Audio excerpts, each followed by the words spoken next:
दोस्तों, जिस तरह से माइक्रोसॉफ्ट को डूबने से सत्य नडेला ने बचाया था, वैसे ही अगर गूगल को आज हम लोग जान पा रहे हैं तो वो सिर्फ और सिर्फ सुंदर पिचाई की वजह से जान रहे हैं। जब गूगल एक सक्सेसफुल सर्च इंजन के तौर पर मार्केट में चल रहा था, तभी रातों रात माइक्रोसॉफ्ट ने इंटरनेट एक्सप्लोरर से गूगल को हटाकर बिंग को डिफॉल्ट सर्च इंजन बना दिया था, जिस वजह से गूगल उसी एक रात में पूरी तरह से डूब जाती अगर सुंदर पिचाई ना होते तो।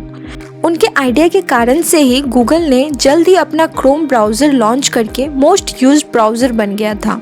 तो चलिए दोस्तों, आज के इस वीडियो में इंडिया से बिलोंग करने वाले एक मिडिल क्लास के लड़के सुंदर पिचाई के गूगल के सीईओ बनने तक के सफर के बारे में जानते हैं। तो शुरू करते हैं। पिचाई सुंदरराजन, जिन्हें सुंदर पिचाई के नाम से जाना जाता है। सुंदर पिचाई का जन्म 10 जून 1972 में तमिलनाडु की राजधानी चेन्नई में एक तमिल परिवार में हुआ था। उनके पिता का नाम रघुनाथ पिचाई और मां का नाम लक्ष्मी है। सुंदर के पिता GEC नाम की कंपनी में इलेक्ट्रिकल इंजीनियर थे। दोस्तों, पिचाई के घर में टेक्नोलॉजी से जुड़ा कोई भी सामान नहीं था। टीवी, रेडियो, बाइक, फोन सब कुछ भी नहीं था। जब पिचाई 12 साल के थे, उनके पिता घर में एक लैंडलाइन फोन लेकर आए। आज वो दुनिया के सबसे बड़े टेक कंपनी के सबसे ऊंचे स्थान पर हैं, पर उनके जीवन में ये उनका सबसे पहला टेक्नोलॉजी से जुड़ा कोई सामान था। दोस्तों, सुंदर पिचाई बचपन से ही काफी होशियार थे। उनमें जो सबसे एक बहुत खास बात थी कि वो आसानी से अपने टेलीफोन में डायल किए गए सभी नंबरों को याद कर लिया करते थे और आज भी उनसे उन नंबरों के बारे में पूछे जाने पर भी वो नंबर उन्हें याद रहते हैं। दरअसल सिर्फ फोन नंबर ही नहीं, उन्हें हर प्रकार के नंबर आसानी से याद हो जाते थे। सुंदर पिचाई ने अशोक नगर स्थित जवाहर विद्यालय से क्लास 10th की पढ़ाई पूरी की और फिर चेन्नई स्थित वनावानी स्कूल से उन्होंने 12th की पढ़ाई की। और सुंदर पिचाई पढ़ने में इतने अच्छे थे कि उन्हें IIT खड़गपुर में एडमिशन मिल गया। वहां से उन्होंने मेटलर्जिकल इंजीनियरिंग में डिग्री हासिल की। IIT खड़गपुर में उनके प्रोफेसर ने उन्हें स्टैनफोर्ड यूनिवर्सिटी से PhD करने की सलाह दी, पर सुंदर ने अपने मन की बात सुनकर MS और MBA किया। उन्होंने स्टैनफोर्ड यूनिवर्सिटी से मटेरियल साइंस एंड इंजीनियरिंग में MS की और वॉर्टन स्कूल से MBA की।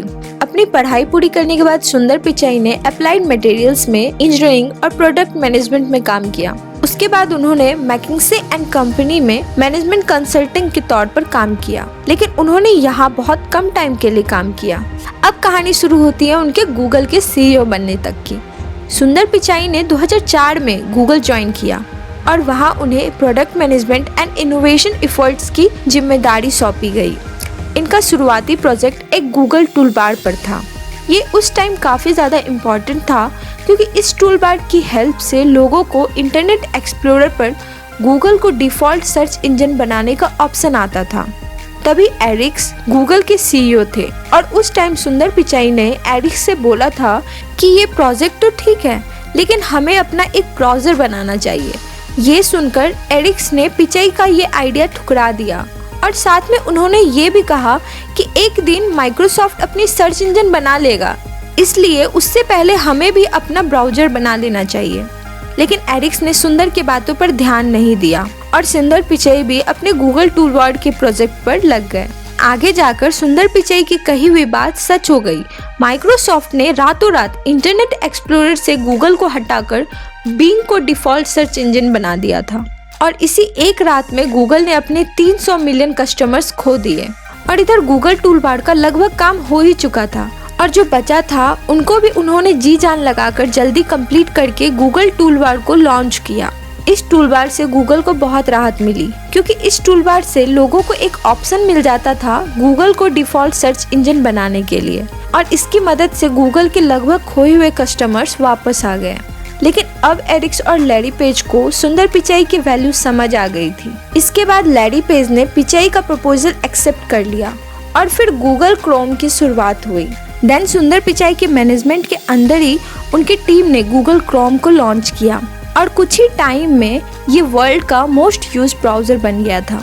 और इस साल 2008 में ही उन्हें vice president of product development की पोस्ट पर प्रमोट कर दिया गया था। 2012 में इन्हें senior vice president of Chrome and apps की पोस्ट पर भी प्रमोट कर दिया गया।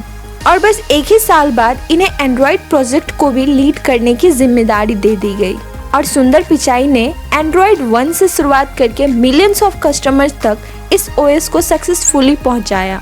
फिर 2014 में उन्हें हेड ऑफ प्रोडक्ट की पोस्ट पर प्रमोट कर दिया गया। इसके बाद सुंदर पिचाई को बहुत सारी बड़ी बड़ी कंपनी से ऑफर आया। इनफैक्ट ट्विटर से भी इन्हें हेड ऑफ प्रोडक्ट की पोस्ट का ऑफर आया था। इतना ही नहीं, माइक्रोसॉफ्ट ने भी उन्हें माइक्रोसॉफ्ट के सीईओ की पोस्ट के लिए पिचाई को ऑफर किया था। माइक्रोसॉफ्ट के सीईओ की पोस्ट ऑफर बहुत ही बड़ी बात होती है, लेकिन सुंदर पिचाई ने गूगल के साथ अपनी लॉयल्टी बनाई रखी और ऑफर को एक्सेप्ट नहीं किया। तब जाकर लैरी पेज एंड एरिक्स ने उनकी वैल्यू और लॉयल्टी देखकर उन्हें गूगल के सीईओ की पोस्ट पर प्रमोट कर दिया। और तो और कुछ ही दिनों बाद पिचाई को गूगल की ही पेरेंट कंपनी अल्फाबेट के भी सीईओ बना दिया गया। इस तरह से सुंदर पिचाई ने सिर्फ और सिर्फ अपनी काबिलियत के दम पर देश का नाम रोशन करके इतिहास रच दिया था।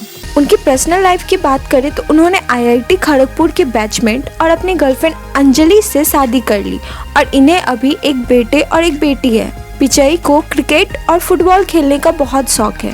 आपको सुंदर पिचाई की कहानी कैसी लगी कमेंट में जरूर बताइएगा और इसी तरह के और वीडियोस देखने के लिए आप हमारे चैनल को सब्सक्राइब करके हमसे जुड़ सकते हैं। Thanks for watching. Bye bye.